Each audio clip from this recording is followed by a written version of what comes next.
உடலில் தானாக தீப்பற்றுவதாக கூறப்பட்டு சென்னை கீழ்ப்பாக்கம் மருத்துவமனையில் சிகிச்சை பெற்று குணமடைந்த குழந்தை ஜெயராமச்சந்திரன் திடீரென மரணமடைந்தார். விழுப்புரம் நெடிமூழியனூரைச் சேர்ந்த கருணாகரன் ராஜேஸ்வரி தம்பதிக்கு பிறந்த சஞ்சய் என்கிற ஜெயராமச்சந்திரனுக்கு 2015ஆம் ஆண்டு உடலில் தானாக தீப்பிடித்தது.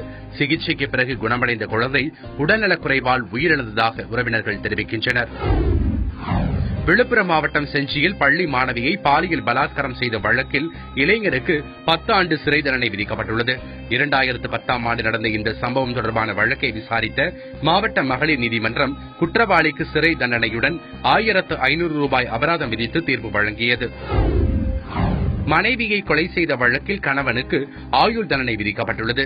ராமநாதபுரம் மாவட்டம் உச்சிப்புள்ளியைச் சேர்ந்த ஆனந்த் தனது மனைவி மலைராணியின் நடத்தையில் சந்தேகப்பட்டு அவரை கொலை செய்தார். இந்த வழக்கை விசாரித்த மாவட்ட மகளிர் நீதிமன்றம் குற்றவாளி ஆனந்துக்கு ஆயுள் தண்டனையுடன் 20,000 ரூபாய் அபராதம் விதித்துள்ளது. திண்டுக்கல் மாவட்டம் கொடைக்கானலில் உள்ள பெரும்பள்ளம் வனசரகத்திற்குட்பட்ட பெருமாள் மலை, அடுக்கம், பாலமலை உள்ளிட்ட பகுதிகளில் காட்டுத்தீ ஏற்பட்டு அரிய வகை மரங்கள் எரிந்து நாசமாகின. காட்டுத்தீயை கட்டுப்படுத்தும் பணியில் வனத்துறையினரும் பொதுமக்களும் ஈடுபட்டுள்ளனர். கொடைக்கானலில் உள்ள பழம்புத்தூரில் கடந்த 10ஆம் தேதி மர்மமான முறையில் புலி இறந்து கிடந்தது. குருணை மருந்தை உட்கொண்டதால் புலி இறந்தது பரிசோதனையில் தெரியவந்தது. குதிரையை கொன்ற புலியை பழி வாங்க இறந்த குதிரையின் உடல் மீது விஷத்தை கலந்து புலியை கொன்ற 4 பேரை வனத்துறையினர் கைது செய்தனர்.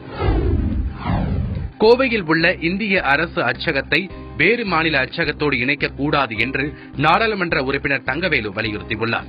பெரியநாயக்கன் பாளையம் அருகே செயல்பட்டு வரும் இந்திய அரசு அச்சகத்தில் நடைபெற்ற கூட்டத்தில் பேசிய அவர், அரசு அச்சகங்களை 14 இருந்து 8 குறைக்க மத்திய அரசு திட்டமிட்டுள்ளதாக தெரிவித்தார். தமிழக அரசு கணினி மைய நிர்வாகம் என்ற பெயரில் புதிய சட்டத்தை திணித்துள்ளதாக தமிழ்நாடு மருந்து வணிகர்கள் சங்கம் குற்றம் சாட்டியுள்ளது. இந்த நடைமுறையால் சிறு வணிகர்கள் கணினி இல்லாமல் வியாபாரம் செய்ய முடியாத நிலை ஏற்படும் என்று அந்த சங்கத்தின் தலைவர் ராமச்சந்திரன் தெரிவித்துள்ளார்.